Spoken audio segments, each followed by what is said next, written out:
And today I'm excited to be joined by author Chris Mandeville. Did I say your name right? Yes. Okay, yay. So Chris has some really awesome fiction books, but she also has a really great nonfiction book, and she's going to help give some tips for authors on that too. So first, thanks for being here, Chris. Thank you so much for having me. I'm really excited to share my new release and my nonfiction book that I've interviewed tons of writers just like you're interviewing me right now and found out how they get unstuck. I love it. So let's start with your fiction and your series. This is a time travel adventure series. It's classified as young adult, but a lot of my readers are adults, or I have fans as young as 10 and 11 who like the series. That's awesome. It's a sort of a different mechanism for time travel that involves earthquakes in San Francisco. Oh. So the Great San Francisco earthquake of 1906 plays a prominent role. And my character, Allie, is a con artist, a pickpocket, and a thief, but has a good heart and uses her skills to try to rescue her family back in time.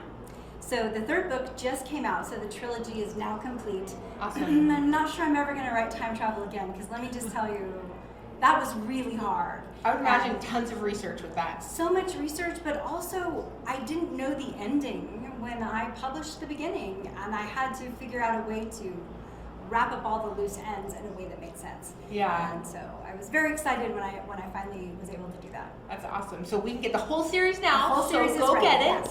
yes. And then you also have Seeds. Tell us what that one is. Seeds is also an adventure story. I didn't know that I was an adventure story writer until I started writing, and what poured out of me was adventure. Yeah. So it's a post-apocalyptic, but it is an adventure, so it's not let's think really dark thoughts about the end of humanity. It's more like, let's go on a road trip and there's pirates. Yeah. So there are some darker parts to it because, of course, it's a post-apocalyptic and the world is not in very good condition.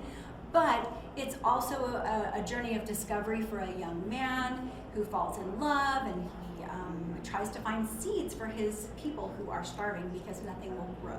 Yeah, that sounds super good. So I want to jump now to your nonfiction, because I think that this 52 Ways to Get Unstuck, I mean, that applies to every writer everywhere. So let's talk about the beginning of this book. The whole first section is about hoping that you never get stuck. Preparing yourself, preparing your life, preparing your loved ones, so that you never need to use the 52 exercises in the book. So it talks about creating a ritual, if that helps you get in the right mindset. It talks about having a space where you build muscle memory. So you know that every time I sit down in this desk with this cup of tea and this particular music on, that's cueing the muscle memory to get the words flowing. Yeah. So there's quite a few prep exercises in that section to help you gear up your life for writing. So it sounds like even if you don't know what you're going to write when you sit down to write, that's okay, because you have that routine. Just doing the routine and sitting down to write is like number one big step. Absolutely. So that is a big way that I recommend people who are afraid of getting stuck, or who have been stuck in the past and they're worried they might get stuck in the future, or even somebody who's currently stuck, if they haven't done these life prep exercises, that might be all they need to get unstuck. Yeah. But if the life prep exercises ever fail, there are 52 exercises divided into 4 categories. And the reason there are 52 and 4 categories is so you can use a deck of cards. So my theory is you don't have to know why you're stuck to get unstuck. So I might not know why I'm blocked, why no words are coming, and I can just pick a card from a deck at random and say, oh, it's the 2 of clubs. That corresponds to this particular exercise on character. I love that. So even if I'm not stuck on character, the character exercise can help me get the words flowing again. So I think your character exercise is really fun. Let's tell them, what is a character exercise they can do if they're stuck? Well, one of the more unusual exercises in the book is to do something as your character. So let's say that you needed to go shopping at a clothing store. Imagine you're your character. You don't have to dress up as your character, you don't have to act like your character, but in your mind, what would my character do in this situation? Yeah. What would they buy? What's their style? How would they pay for that? Would they be worried about how much it costs, that they don't have enough money? Would they be concerned about the status of the item? They would spend more money than they could afford because it was important that they buy the most expensive or the best thing. Mm-hmm. And if you're writing a story in a world that doesn't have stores, well, your characters get supplies somewhere. Yeah. So it gets you thinking, if my character needed a new shirt, how would she get it? If my character needed to put food on the table for his family, how would he obtain that food? Yeah. So what would your character do? That's awesome. And you can dress up if you want, though. You absolutely can. I think fun. that helps. I agree. Okay, so what is one of your more popular ones that people tell me, I love this?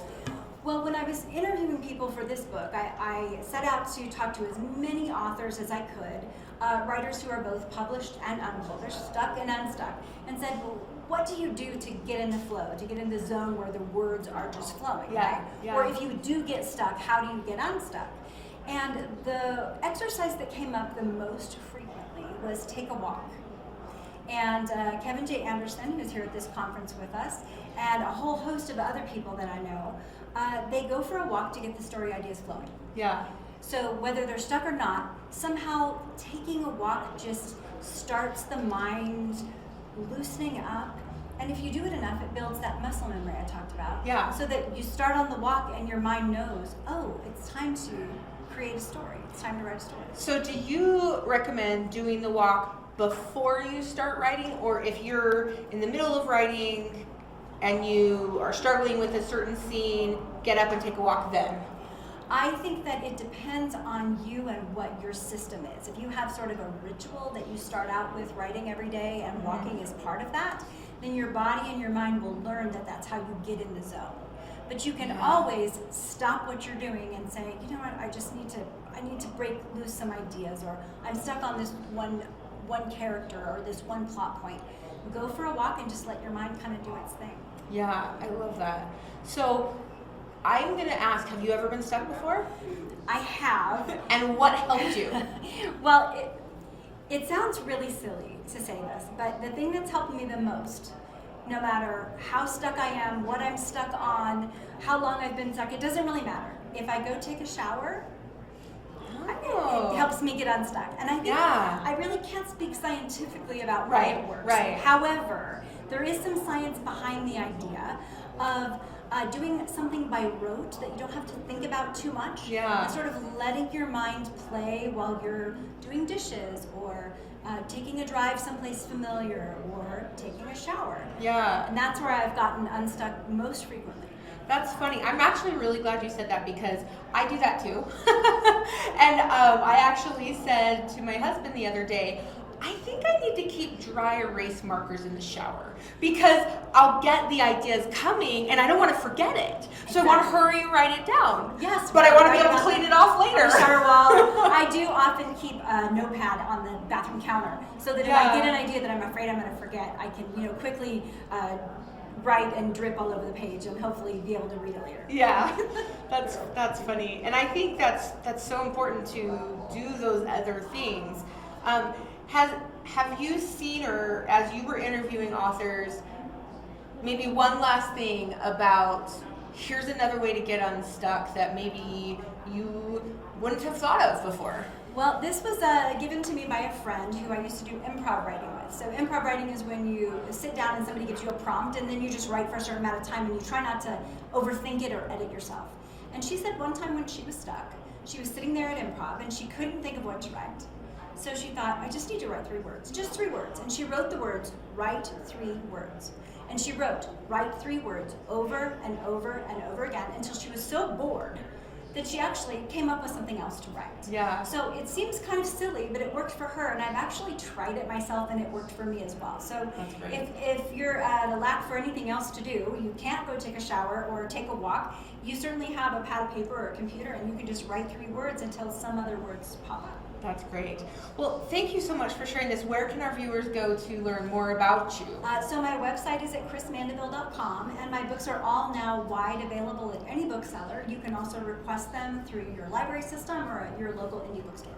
Awesome. Thank you so much, Chris. Thank you. And thank you all for joining us. We'll see you next time.